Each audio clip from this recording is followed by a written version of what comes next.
안녕하세요. 유통구단 김앤커머스 대표 김영호입니다.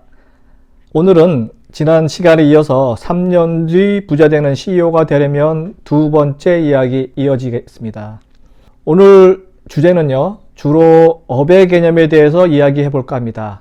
지난 시간에 배웠던 시스템적 사고, 두 번째 업의 개념. 이 두 가지 개념은요, 3년 뒤 부자 되려는 CEO에게 반드시 필요한 항목이기 때문입니다. 자, 오늘 배울 업의 개념에 대해서 한번 이야기해 볼까 합니다. 이 업의 개념이 인구에 회자되기 시작한 것은요, 1990년대 중반 삼성그룹에서 일어났던 업의 개념 찾기 운동이 시발이라고 할 수 있습니다. 그 첫 번째 사례입니다. 코엑스와 신세계.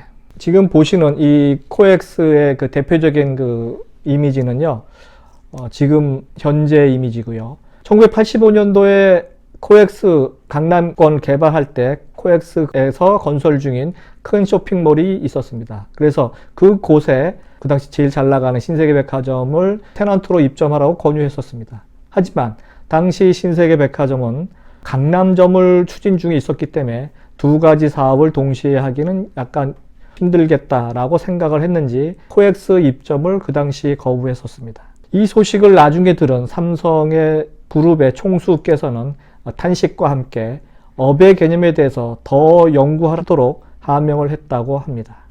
그래서 그때부터 삼성그룹의 각각의 관계사는 자신들이 경영하는 업의 개념을 다시 정립하는 과정을 거치게 됩니다. 예를 들어 신세계백화점은 유통업이라고 생각했었지만 유통업은 과연 무엇일까? 20세기까지는 그것은 부동산과 거의 밀접하다. 목세 사업이기 때문에 목이 중요하다. 그것은 부동산과 일맥상통하다는 개념이 탄생하고요. 삼성 반도체 같은 경우는 이 사업은 생선회 사업이다. 빨리빨리 만들어서 살아있는 듯한 그 제품을 소비자한테 식탁 위에 전달해야 된다. 이런 등등의 업의 개념을 새롭게 만들어 갔었습니다. 그래서 그 결과 지금까지도 삼성은 대한민국에서 1위 그룹의 위상을 계속 유지하게 됩니다. 두 번째 사례 이야기입니다. 유코아와 신세계. 1998년도에 일어난 사례죠. 유코아는 20세기 유통업의 개념을 부동산으로 봤기 때문에 전국의 백화점 부지를 무리하게 매입하기 시작합니다. 새로 지하철이 개통된다고 하면 지하철 개통되는 입구 쪽에 땅을 매입해서 건물을 올리고 이런 일들을 계속 반복하죠. 하지만 IMF와 함께 이러한 백화점을 계속 만들는 이런 현상은 막을 내리게 됩니다. 너무 무리하게 진행했기 때문이죠. 이것이 1998년이 아니었으면 어떻을까 하는 또 역사의 가설을 한번 해봅니다. 이 당시 신세계도 유코아 사례를 보면서 정신을 바짝 차리고 새롭게 경영을 바꾸게 됩니다.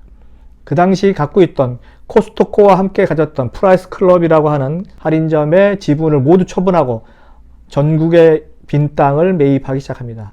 IMF 때문에 값이 싼 좋은 땅들이 많이 매물로 나왔던 그 시절, 이걸 다 매입하다 보니까 이마트가 부동의 1위가 되는 그러한 신화를 만들 수 있게 된 거죠.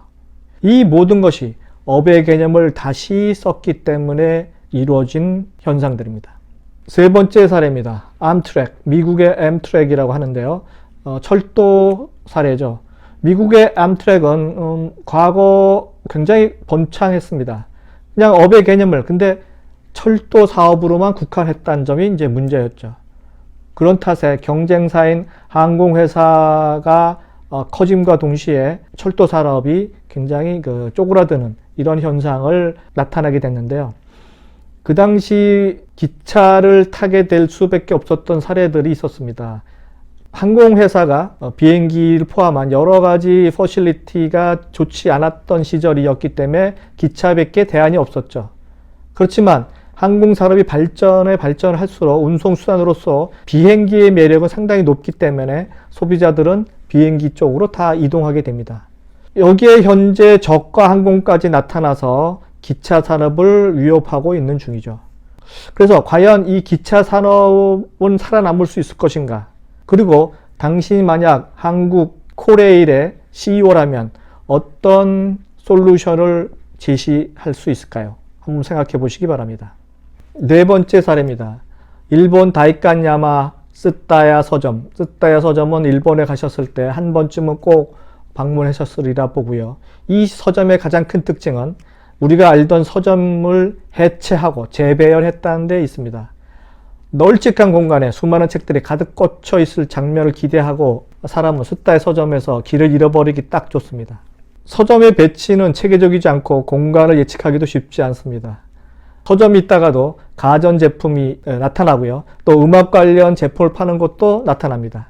정말 예측하지 못하는 제품군들이 나타나서 쇼핑의 묘미를 더해주는 그러한 곳입니다. 쓰타야 서점에 보면 여러분들 이런 생각 해본 적 있을 겁니다. 어린 시절 골목길이 떠오르지 않을까요? 골목골목 돌면서 새로운 풍경들이 펼쳐졌던 그런 추억들 말입니다. 자, 이 쓰타야는 책만 파는 곳이 아닌 그야말로 라이프 스타일을 판매하는 곳이라고 스스로 정의했습니다. 아시다시피 제품을 손쉽게 구입하는 것은 오프라인 매장보다는 온라인 매장이 훨씬 편리합니다. 무료 배송에다가 사은품까지 끼워주니까 말입니다. 또한 가격 비교도 가능하니까 굳이 오프라인에 올 이유가 있을까요? 하지만 오프라인 매장에 나가서 제품을 왜 봐야 하는지, 그리고 왜 이 오프라인 매장을 와야지 되는 그 당위성을 고객에게 제공을 제대로만 할 수 있다면 쓰타야 서점처럼 당신의 점포에 고객들이 꾸역꾸역 몰려올 것입니다. 자, 이 이상의 두 가지를 꼭 기억해 주시고 실천하는 21세기형 CEO가 되시기 바랍니다. 지금까지 유통구단 김용호의 3년 뒤 부자 되는 CEO가 되려면 두 번째 이야기였습니다. 다음 시간에 뵙겠습니다.